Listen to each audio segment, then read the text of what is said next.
Good morning or good afternoon, everyone. I am proud and honored to announce my fight predictions for Renato Moicano versus Chris Duncan. The whole main card is great just alongside the main event. Highly anticipated. I've been thinking about this fight for so long now, about a month's time since it got announced. Every night I've been thinking about who am I going to pick and when is this fight going to happen. I'm so excited for this fight. But for real, this has got to be like one of the top 5 worst main events I've seen while watching UFC. And the first fight on the main card is basically a spit in the face from the UFC and the matchmakers. Why is this fight it's Jose Delano versus Uchala. So Jose Delano is coming off a unanimous decision in Dana White's Contender Series. And I didn't watch that fight. It could have been a barn burner. But he's facing someone who lost to Steve Gomez in 2025. And this is kicking off the main card of a fight night in 2026. So us having less fight nights every single year was supposed to give us better quality. So how are we just having worse quality? And why are we still in the Apex? So Apex is really, every time it's just an Apex main event, you know it's going to be a bad card. Is it? On paper, it's a bad card. Who knows? It could be an amazing card. These cards seem to always be amazing when they play out, but just bad on paper. But I'm picking Jose Delano because I've never seen these guys fight, and I'm just disappointed that this is the first fight on the main card. Disgusting. Fuck you, UFC. Tommy McMillan versus Zacchini. So this Manolo Zacchini guy is Italian guy, and he's also coming back from a 3-year layoff now, and in that fight, he got TKO'd, and I remember it being like an outclassed TKO as well. Like, this guy wasn't really doing anything, and just got TKO'd immediately.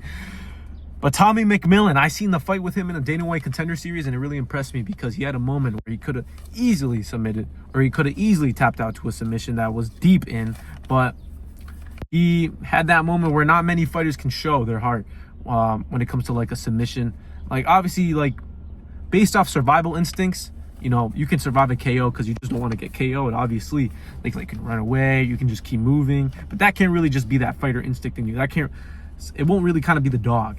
It just kind of be you surviving because you don't want someone to punch you. But to survive a submission and not tap when it's really in, and you can, like, you're coming in and out of consciousness, you get that real dog in him. It was like that Volkanovski versus Brian Ortega moment where Volkanovski didn't tap.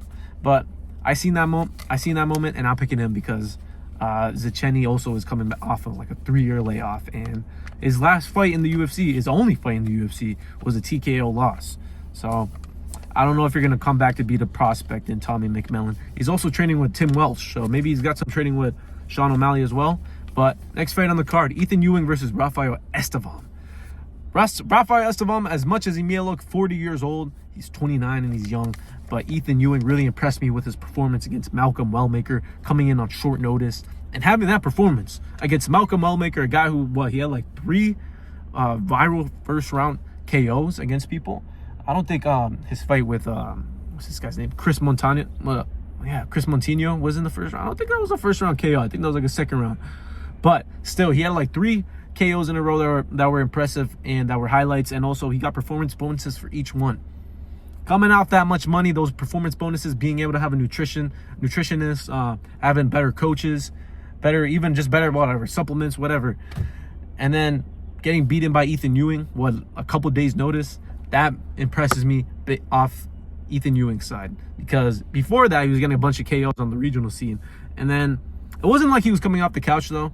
I believe he did have a fight like a week or 2 weeks before that short notice fight where he got a KO. So he was probably in shape, ready to get a call up from the UFC, maybe anytime. But he performed against Malcolm Wellmaker on the bright lights. I believe it was in his hometown as well. I believe it was in either Ethan Ewing's hometown or Malcolm Wellmaker's hometown. I believe it was Ethan Ewing's hometown. But he performed on short notice, and that impresses me based off of his defense, that not to get KO'd. I mean, this guy's got a fucking cinder block head.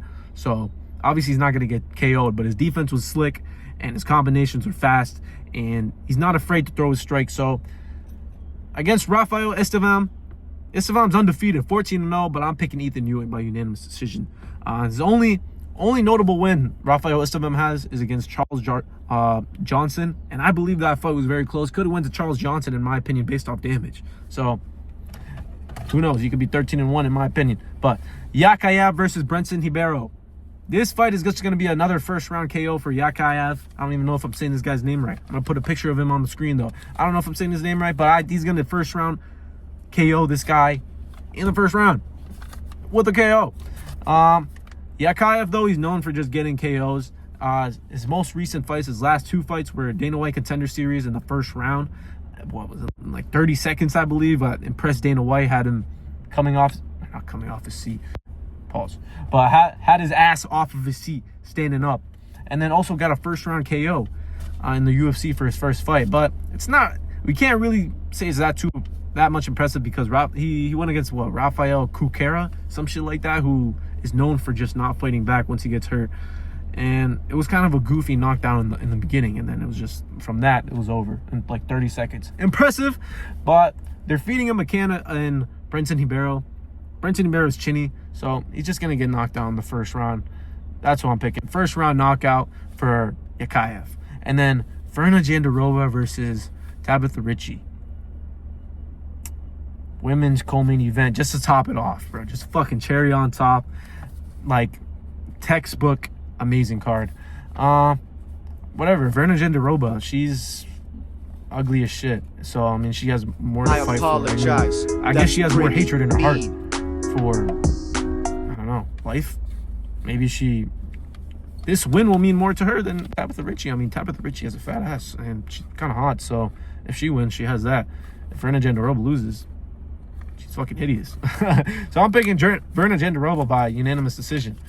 Now we're on to the main event, Renato Moicano versus Chris Duncan.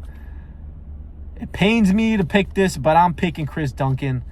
And Chris Duncan, I'm picking him by maybe, I don't know, what submission. I'd have to say a submission. A third round submission. Who knows? Renato Moicano can TKO Chris Duncan, but Chris Duncan seems to get hurt in every single fight that he goes into, but he always survives. And will Renato Moicano be able to rock him on the feet? I don't fucking know, bro. I don't think so. Renato Moicano is nice on the feet, but his power, he doesn't have that much power, to be honest, after looking at his fights. But his BSD performance was pretty good.